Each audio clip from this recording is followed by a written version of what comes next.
Hey, good afternoon. Welcome back to the Junius Maltby channel.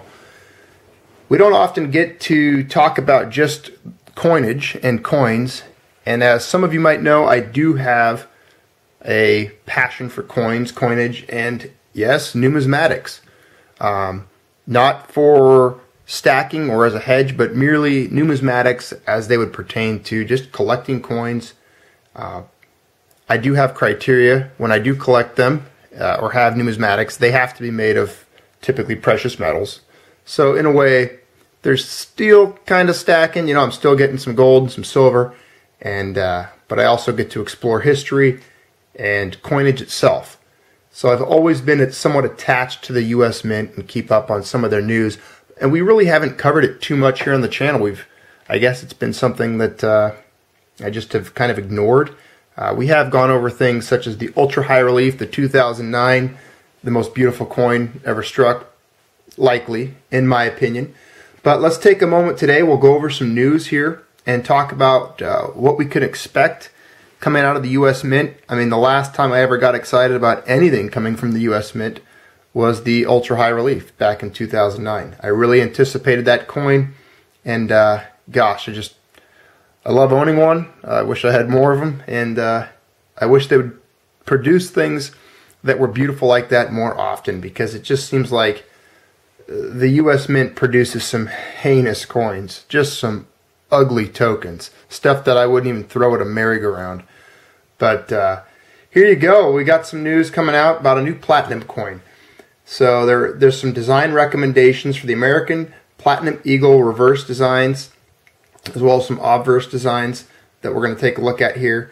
The U.S. Mint recently provided the Commission of Fine Arts and the Citizens Coinage Advisory Committee with a set of 30 design candidates for the reverse of the 2015 and 16 American Platinum Eagles. The two groups each offered different recommendations on their preferred set of designs. So let's take a look at some of these designs. I don't quite understand what they mean as just reverses, because I believe there are some obverse designs in here, and when you read the article you can kind of see that this right here, I guess it is a reverse. It says R on there, but it sure doesn't look like one to me. In my opinion, typically Liberty is always on the obverse of a coin, but as you can see, I kind of like that look there.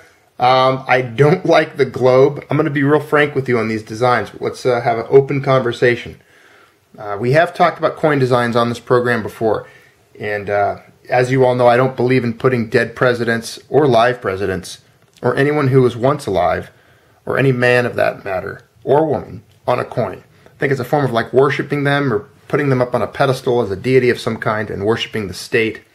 But I do have a video on that, and I think the concept of having liberty and freedom, liberty being represented by a beautiful woman typically carrying a torch, and having an eagle representing freedom, that's all right. It kind of goes along with the American idea.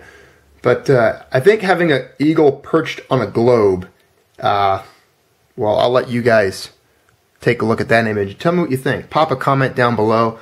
When you see an eagle perched on a globe, what do you think? I mean, the eagle's not even sitting on America. It's sitting maybe up in the North Pole, kind of up by Greenland, it looks like, the Arctic. Its talons are actually touching Canada. So you Canadians should be worried. Maybe there's a hidden message there. We're planning on invading Canada. I can't quite tell what Liberty's doing, if she's feeding the eagle or trying to pet it. But Lady Liberty, she looks good. She's looking good in this picture. She looks all right. I like the design of her robe. The sun, having the sun in the background, that's common, reminiscent of the old coinage we used to produce in this country. But let's move along. So again, there's the $100 stamp on there. But okay, United States of America, a little bit more of a risque Liberty. Nothing we haven't seen in the past, like the Walking Liberty quarter. But you've got another image of Liberty. I can't really tell what she's doing here. If she's running from the eagle, she's carrying an olive branch. The eagle's carrying an olive branch. Torch is blowing in the wind. Not bad, but I've seen better. Seen much better coin designs, of course, from the past. But You know, I guess the eagle's clutching an oak. That looks like an oak branch. Yes, that's oak. And then she's got the olive. So those are both traditional, oak and olive. However, we haven't been very good at representing what the olive branch represents, and that's peace. Been involved in quite a bit of war over the last several decades. Here's another design. These are all, again, part of the platinum coin that's going to be coming out, it looks like. It'll be interesting to see what design wins out and what we end up getting. But so this is another eagle perched on a bundle of arrows and clutching an olive branch. And then here we have United States of America. Nice little ring of stars there, I'm guessing representing the 13 colonies.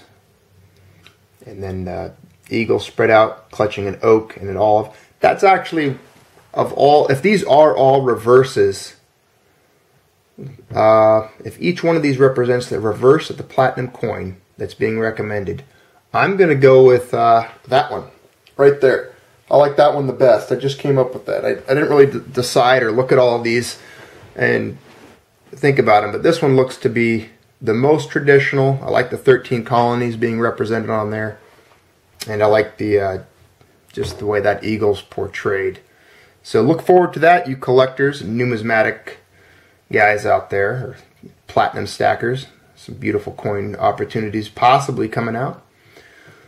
Moving on, let's look at the recommendations for the 2015 high relief gold coin and silver. So it looks like 2015, if all of these get minted, this could be a really exciting year for us.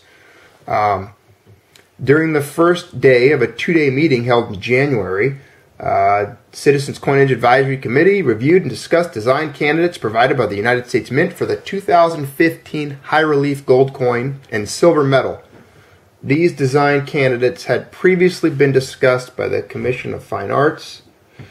Okay, move on. There's going to have some criteria here. Here's some recommendations they came up with for the coins.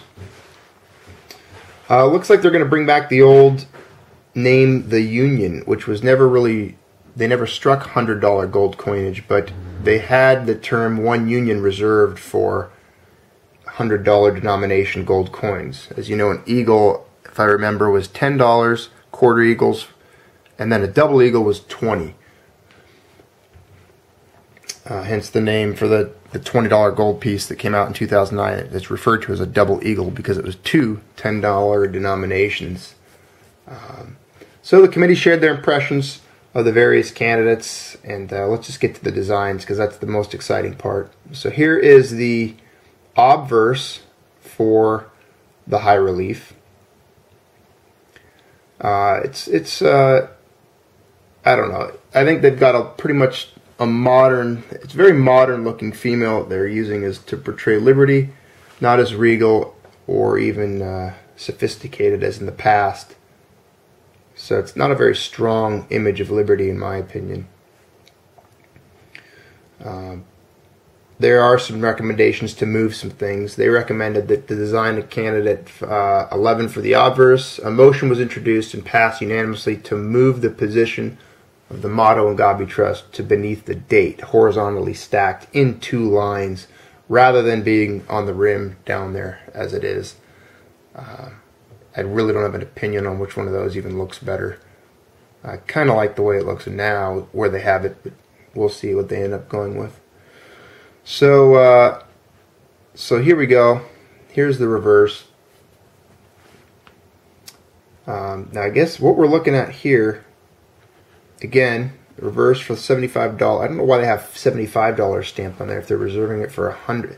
$100 was the if they're going to go with the Union denomination, they're going to have to change that. But I guess this is more about the design. They'll probably change whatever the denomination is, what the mint decides, but not a bad looking eagle. Apparently there's a recommendation to make the olive branch smaller. But it'll be interesting to see these come out as high reliefs. And let's go on and we'll close out with talking about the bill that's being introduced to reduce the metallurgy that's contained in our coinage. So it looks like they're talking about, again, reintroducing a bill to make nickels, dimes, and quarters out of steel. You all know my opinion on that. It's further destroying the metallurgical content of our coinage is just another step in destroying the U.S. currency as a whole. It's my opinion that if our nation that once produced coins out of gold and silver had to destroy those contents and basically manufacture counterfeits, coinage that, such as the Eisenhower dollar, coinage such as the JFK half dollar, which historically had been made of silver, and then they had to make them out of cupro-clad nickel, and then move on to making these quarters and dimes out of cupro-clad nickel that were once historically made of silver. And then look at 1982, we had the penny. They had to stop making those out of copper and start making them out of zinc. So when a nation can no longer even afford to make its lowest denomination, the penny, out of what was the cheapest metal, copper, and had to fabricate them now out of zinc, and then we move a step further, they can no longer even afford to make them out of zinc, and they have to make them out of cheap pot metal or steel or whatever they're going to do. It's a sad state of affairs. So you know my opinion on that. It's just another step towards destroying the currency. It's obvious. It's right in your face.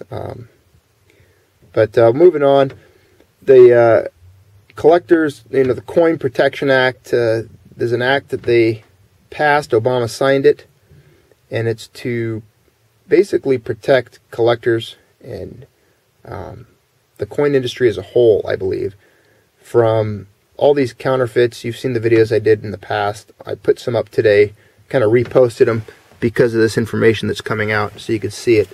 But due to the influx and the importation of all these fakes from all over the world, they've kind of clamped down on it, and they're trying to pass some laws thinking that that'll fix it. Don't know if it will or not. It just makes it a little bit harsher for those people that were dealing with them to do so if they get caught. But I do like to see them clamping down on it. I hope they do it across the board, even for the stuff that's produced domestically. There was people coming out with gold-plated coins that looked like the gold buffalo, and then they would stamp it copy. I don't think any of those designs should ever be able to be manufactured and then gold-plated or silver-plated. It's just, it's just to get little old ladies and people that are naive and don't really know how to invest or how to buy coins, but you see them advertised as if they were, a precious metal, and they're just basically ripping people off. So it's I guess it's a good law. I guess I agree with it, but I don't think the government should have to be there to protect all of us all the time with things of this nature, especially. I think as a gold or silver investor or purchaser, you need to, or a buyer, a collector, what have you, you need to be kind of on your toes at this point, and know your weights, know what the coins look and feel like, and be an educated purchaser. So there you go. Hope you guys enjoyed today. We're going to wrap it up. Hope you enjoyed the little coinage conversation. We don't do that too often, but I wanted to mix things up, change it up a little bit here on the channel, give us something else to chit-chat about, and go ahead and drop your comments down below, discuss those coinage designs, see what you think. Be interesting to hear what a lot of you guys have to say and what you also might observe in regards to those designs. So, we kind of chewed up a lot in this video, so a lot to digest, think about. But if you hear anything else out there on the news front as far as U.S. Mint designs, coinage, let me know. We could make this a whole nother branch of topics to discuss and use here on the channel. So appreciate you all being here. Thanks a lot. Have a great day.